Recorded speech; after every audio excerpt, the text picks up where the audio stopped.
കുഴലൂതും പൂന്തെന്നലെ മഴനൂൽ ചാർത്തി കൂടെ വരുമോ.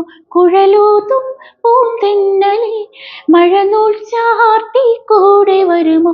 കുറുമൊഴി മുല്ല മാല കോർത്തു സൂചിമുഖിക്കുരുവി മറുമൊഴി എങ്ങോ പാടിടുന്നു പുള്ളിപ്പൂങ്കുയിൽ.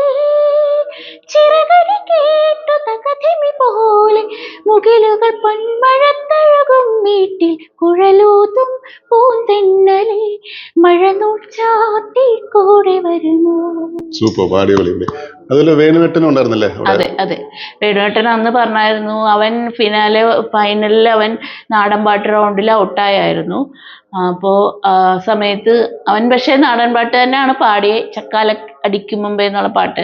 പക്ഷെ എന്തോ അവൻ ഔട്ടായപ്പോൾ പാരൻസിൻ്റെ അഭിപ്രായം ചോദിച്ചപ്പോൾ ഞങ്ങൾ പറഞ്ഞു ഇത്രയും വരെ ഇത്രയും റിയാലിറ്റി ഷോയിൽ ഫിനാലെ വരെ വന്നേ ഒരുപാട് സന്തോഷമെന്ന് പറഞ്ഞപ്പോൾ കഴിഞ്ഞ് ഇറങ്ങി കഴിഞ്ഞപ്പോൾ ഞങ്ങൾ രണ്ടുപേരെയും മോനെയും വിളിച്ചെത്തിയിട്ട് പറഞ്ഞു നിനക്ക് ഇത്രയും നല്ല പാരൻസിനെ കിട്ടി അത് ഞങ്ങൾ അഭിമാനിക്കണം. കാര്യം ചിലവർ ഭയങ്കര പ്രശ്നങ്ങളൊക്കെ ഉണ്ടാക്കുമല്ലോ ആ ഒരു സ്റ്റേജ് വന്ന് ഔട്ടാകുമ്പോൾ ഒക്കെ.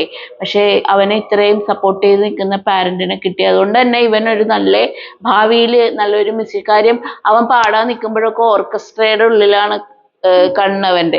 ഈ തബലയെന്ന് വായിക്കും, കീബോർഡ് വായിക്കുക, അതിന്മേലൊക്കെ ചെന്ന് ടച്ച് ചെയ്യും ആ ചെറിയ പ്രായത്തിൽ. അപ്പം അന്ന് വേണുവേട്ടൻ പറഞ്ഞിട്ടുണ്ടായിരുന്നു അവനൊരു മ്യൂസിഷ്യൻ ആ ഒരു ഇതിലെത്തും എന്നുള്ളത്. മാത്രമല്ല അമ്മയും ആ ലെവലിലേക്ക് പോയി. അതെ അതെ.